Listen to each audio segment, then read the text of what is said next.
Hello मेरे प्यारे साथियों, कैसे हो आप लोग। उम्मीद करता हूँ कि आप लोग बढ़िया होंगे। दोस्तों, आज हम लेकर आए बहुत ही इम्पोर्टेंट टॉपिक। बहुत से इम्पोर्टेंट क्वेश्चन होंगे इसमें, जो कि आपकी परीक्षा के लिए अति महत्वपूर्ण सारे क्वेश्चन होंगे। तो वीडियो को दोस्तों बिल्कुल भी स्किप मत करिए। एक एक क्वेश्चन को ध्यान से पढ़ते चलिए। सारे इंपॉर्टेंट क्वेश्चन है, सारे क्वेश्चन पूछे गए क्वेश्चन है, ठीक है। इस वजह से आप लोगों को वीडियो को बिल्कुल भी स्किप नहीं करना है, ध्यान से क्वेश्चन को पढ़ते चलना है। और इसकी पीडीएफ मैं टेलीग्राम चैनल पर डाल दूंगा, वहाँ से आप लोग इसकी पीडीएफ को डाउनलोड करके आसानी से पढ़ सकते हैं, ठीक है। अब हम बढ़ते हैं अपने पहले क्वेश्चन की ओर। हमारा पहला क्वेश्चन क्या है, गौतम बुद्ध ने अपना प्रथम प्रवचन कहाँ दिया। तो यह हमारा सारनाथ में प्रथम प्रवचन दिए थे, ठीक है। Right answer option number B होगा। सारनाथ वाराणसी से 10 किलोमीटर पूर्वोत्तर में स्थित प्रमुख बौद्ध तीर्थ स्थल है।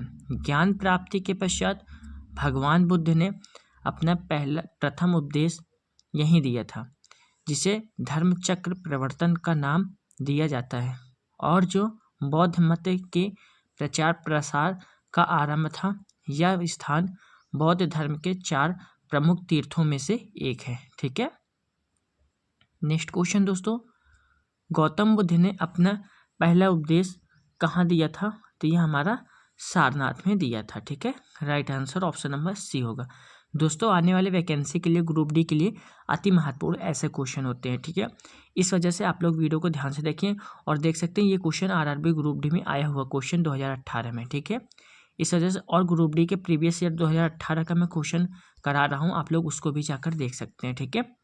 नेक्स्ट क्वेश्चन, गौतम बुद्ध को ज्ञान कहाँ प्राप्त हुआ था।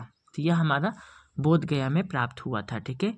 Right answer option number A होगा हमारा।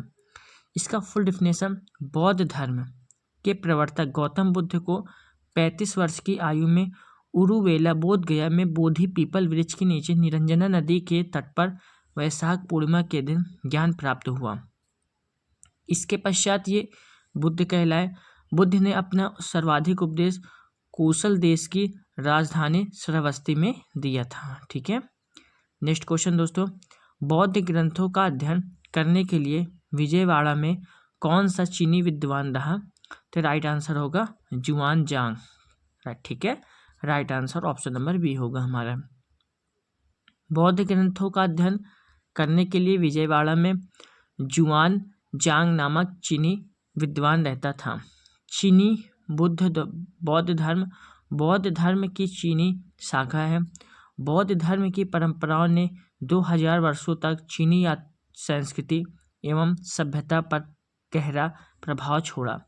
यह बौद्ध परंपराएं चीनी कला, राजनीतिक, साहित्य, दर्शन तथा चिकित्सा में देखी जा सकती है। दुनिया की 65% से अधिक बौद्ध आबादी चीन में रहती है। इन्हीं कारणों से चीन के विद्वान भारत में आकर यहाँ के बौद्ध ग्रंथों का अध्ययन करते हैं तथा यहाँ के विचारों एवं मूल्यों को चीन में बौद्ध धर्म के लोग आत्मसात कर लेते हैं, ठीक है। अब हम बढ़ते हैं अपने नेक्स्ट क्वेश्चन की ओर दोस्तों। नेक्स्ट क्वेश्चन क्या है, बोध गया किस भारतीय राज्य में स्थित है। यह हमारा बिहार में स्थित है, ठीक है। बोध गया भारत के बिहार राज्य में स्थित है, ठीक है।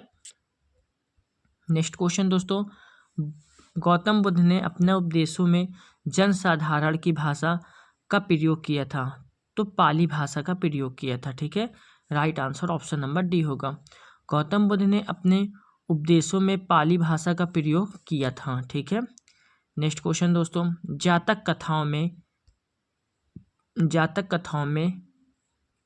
में जन्म उनके पूर्व जीवन का वर्णन मिलता है। तो राइट आंसर होगा बुद्ध, ठीक है। Right answer option number A होगा हमारा। जातक कथाएं भगवान बुद्ध के पूर्व जन्मों की कहानियां हैं, जिन्हें बौद्ध धर्म के सभी मतों में संरक्षित किया गया है। यह जातक कथाएं सुत्त पिटक में वर्णित है। यह कथाएं व्यक्ति को नैतिकता, धर्म, सत्य, प्रेम तथा भाईचारे का संदेश देती हैं, ठीक है। नेक्स्ट क्वेश्चन दोस्तों, जैन धर्म और बौद्ध धर्म के उदय में भारत में ईसा पूर्व शताब्दी में धार्मिक अशांति देखी गई है। तो राइट आंसर होगा छठी, ठीक है। Right answer option number C होगा। और दोस्तों, ये क्वेश्चन ग्रुप डी क्वेश्चन में आरआरबी ग्रुप डी में पूछा गया क्वेश्चन है, ठीक है, इसलिए इम्पोर्टेंट है। 6ठी शताब्दी ईसा पूर्व को काल कई मामलों में संस्कृति का काल था। इस काल में मगध साम्राज्य की स्थापना होती है, धृति नगरीकरण घटित होता है तथा वैदिक धर्म की बढ़ती रूढ़िवादिता, कट्टरता व शूद्रों में असंतोष ने कई धर्मों को जन्म दिया, जिनमें जैन व बौद्ध धर्म प्रमुख थे, ठीक है। नेक्स्ट क्वेश्चन, गौतम बुद्ध की माँ का क्या नाम था? तो गौतम बुद्ध की माँ का नाम माया था, ठीक है। Right answer option number A होगा। दोस्तों ये भी ग्रुप डी क्वेश्चन में पूछा गया क्वेश्चन है, ठीक है। गौतम बुद्ध की माता का नाम माया देवी था, जो कोली गणराज की राजकुमारी थी। इनका विवाह शाक्य कुल के मुखिया शुद्धोधन के साथ हुआ था। बुद्ध के जन्म के 7 दिन पश्चात ही इनका निधन हो गया। इनकी मृत्यु के बाद प्रजापति गौतमी ने बुद्ध का पालन पोषण किया था, ठीक है। नेक्स्ट क्वेश्चन दोस्तों, बौद्ध धर्म में दिए गए आचार के नियम और पंचशील सिद्धांत के नाम से जाने जाते हैं। तो राइट आंसर क्या होगा इसका दोस्तों? अभी ज्ञात नहीं है, अगर आप लोगों को पता हो तो आप लोग कमेंट बॉक्स में ज़रूर बताइए, ठीक है। फिलहाल इसमें कुछ डिफिनेशन पढ़ लेते हैं हम लोग। बौद्ध धर्म में भगवान बुद्ध ने अष्टांगिक मार्ग का उपदेश दिया था। बौद्ध धर्म के अनुयायी इन्हीं मार्गों पर चलकर मोक्ष प्राप्त करते हैं। बुद्ध द्वारा बताए गए अष्टांगिक मार्ग इस प्रकार है: सम्यक दृष्टि, सम्यक संकल्प, सम्यक वाणी और सम्यक कर्मांत, सम्यक आजीविका, सम्यक व्यायाम, सम्यक स्मृति और सम्यक समाधि, ठीक है। ये सारे इंपॉर्टेंट क्वेश्चन। बुद्ध के पंचशील सिद्धांत जीवन के प्रति सकारात्मक दृष्टिकोण का परिचय देते हैं। बुद्ध के 5 उपदेश निम्न हैं: प्रणिमार्त को हिस्सा से विरत रहना, चोरी करने या जोर दिया नहीं गया है उसको लेने से विरत रहना, लैंगिक दुराचार में व्यभिचार से विरत रहना, असत्य बोलने से विरत रहना, अपरिग्रह संपत्ति का संचय न करना, ठीक है। और आरआरबी द्वारा इस प्रश्न को निरस्त भी कर दिया गया था, ठीक है दोस्तों। अब हम बढ़ते हैं अपने नेक्स्ट क्वेश्चन की ओर। नेक्स्ट क्वेश्चन क्या है हमारा? वास्तुकला में मुख्य रूप से चैत्य विहार, स्तूप और स्तंभ होते हैं। तो राइट आंसर होगा बौद्ध, ठीक है। Right answer option number B होगा हमारा, ठीक है दोस्तों। अब इसमें हम कुछ इंपॉर्टेंट पढ़ लेते हैं। बौद्ध धर्म की संस्कृत वास्तुकला भारतीय उपमहाद्वीप में विकसित हुई। शुरुआती बौद्ध धर्म के धार्मिक वास्तुकला से निम्न प्रकार के ढांचे जुड़े हैं: मठ, विहार, अवशेष, स्तूप एवं मंदिर या प्रार्थना कक्ष, चैत्य एवं स्तंभ। चैत्य बौद्ध पूजा स्थल है, जबकि विहार बौद्ध भिक्षुओं का निवास स्थल होता है। स्तूपों के निर्माण का उद्देश्य गौतम बुद्ध के अवशेषों की पूजा व सुरक्षा थी। बौद्ध मठ विहार का तात्पर्य उस जगह से जहाँ बौद्ध धर्म के गुरु अपने शिष्यों को शिक्षा उपदेश आदि देते हैं। बोध गया में स्थित महाबोधि मंदिर बौद्ध मठों का एक उदाहरण है, ठीक है। अब हम बढ़ते हैं अपने नेक्स्ट क्वेश्चन की ओर। नेक्स्ट क्वेश्चन क्या है? बौद्ध तीर्थ स्थान दात का मंदिर कहाँ स्थित है? तो यहाँ तो श्रीलंका में स्थित है, ठीक है। Right answer option number B होगा हमारा। बौद्ध तीर्थ स्थान दात का मंदिर श्रीलंका के कैंडी शहर में स्थित है। कैंडी के पूर्व राजशाही के शाही महल परिसर में स्थित इस मंदिर में महात्मा बुद्ध के दांत रखे गए थे। कैंडी श्रीलंका के राजाओं की अंतिम राजधानी थी। वर्तमान में यह यूनेस्को के विरासत स्थलों में शामिल है, ठीक है। अब हम बढ़ते हैं नेक्स्ट क्वेश्चन की ओर। दोस्तों वीडियो अच्छी लग रही है तो वीडियो को एक लाइक आप लोग जरूर कर दीजिए, ठीक है। बोरोबुदुर बौद्ध मंदिर कहाँ स्थित है? तो यह हमारा इंडोनेशिया में स्थित है। Right answer option number C होगा। बोरोबुदुर अथवा बोरोबुदुर इंडोनेशिया के मध्य जावा प्रांत के मगलेंग नगर में स्थित 750 से 850 ईस्वी के मध्य का महायान बौद्ध विहार है। यह आज ही संसार का सबसे बड़ा बौद्ध विहार है। इसका निर्माण 9वीं सदी में सैलेन राजवंश के दौरान हुआ था, ठीक है। नेक्स्ट क्वेश्चन, जहाँ यह मानते हैं कि भगवान बुद्ध ने अपना पहला उपदेश दिया था, उस स्मारक का नाम बताएं जिसे seat of the holy Buddha भी कहा जाता है। तो धार्मिक स्तूप सारनाथ है। ठीक है, right answer option number A होगा हमारा। अब इसमें इंपॉर्टेंट पॉइंट, महात्मा बुद्ध ने अपना पहला उपदेश सारनाथ में 5 ब्राह्मण सन्यासियों को दिया था। इसी स्थान पर सम्राट अशोक ने धार्मिक स्तूप का निर्माण करवाया था। इनके द्वारा दिया गया पहला उपदेश धर्मचक्र प्रवर्तन कहलवाया। इसे seat of the holy Buddha भी कहा जाता है। अब हम बढ़ते हैं अपने नेक्स्ट क्वेश्चन की ओर। नेक्स्ट क्वेश्चन क्या है हमारा, निम्नलिखित में से कौन सा एक बुद्ध की शिक्षाओं का संग्रह है? तो राइट आंसर होगा त्रिपिटक। ठीक है, right answer option number D होगा। अब इसमें हम इंपॉर्टेंट पॉइंट पढ़ लेते हैं।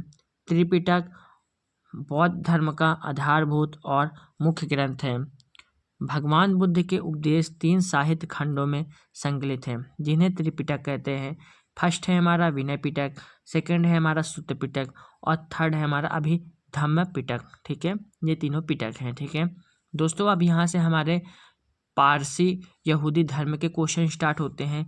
ये भी अति महत्वपूर्ण सारे क्वेश्चन होते हैं, ये भी आपके परीक्षा में पूछे जाते हैं। ठीक है, हमारा पहला क्वेश्चन इसमें क्या कहता है, भारत का एक धर्म ज़ोरोआस्ट्रियन मुख्य रूप से किस राज्य में पाया जाता है? तो यह हमारा महाराष्ट्र में पाया जाता है। ठीक है, right answer option number A होगा हमारा। ठीक है, ज़ोरोआस्ट्रियन पारसी धर्म को मानने वाली अधिकतम आबादी महाराष्ट्र में निवास करती है।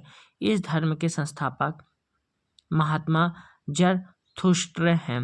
भारत में इसे पारसी धर्म के नाम से जाना जाता है, जो ईरान का प्राचीन काल से प्रचलित धर्म है। ठीक है, नेक्स्ट क्वेश्चन दोस्तों, नीचे शब्दों में 4 युग्म दिए गए हैं, जिनमें से 3 किसी तरीके से एक समान है और एक युग्म भिन्न है। कौन सा युग्म शेष से भिन्न है? तो राइट आंसर होगा मंदिर यानी हिंदू। ठीक है, right answer option number D होगा। अवेस्ता पारसी का, तोरा यहूदी एवं त्रिपिटक बौद्ध धर्म का ग्रंथ है, जबकि हिंदू मंदिर की पूजा करने का स्थान है। अतः विकल्प डी सही है। ठीक है, और अन्य सभी तीनों भिन्न है। ठीक है दोस्तों, नेक्स्ट क्वेश्चन, जैन अवेस्ता के साथ जुड़ा हुआ है, तो क्या जुड़ा हुआ है? तो पारसी धर्म में जुड़ा हुआ है। ठीक है, right answer option number A होगा। जैन अवेस्ता पारसी धर्म का पवित्र ग्रंथ है। पारसी धर्म के पैगंबर जरथुष्ट्र ईरानी थे। इनकी शिक्षाओं का संकलन जैन अवेस्ता नामक ग्रंथ में है। ठीक है, अब हम बढ़ते हैं इसी के साथ नेक्स्ट क्वेश्चन की ओर। यहूदी किस धर्म का पालन करते हैं?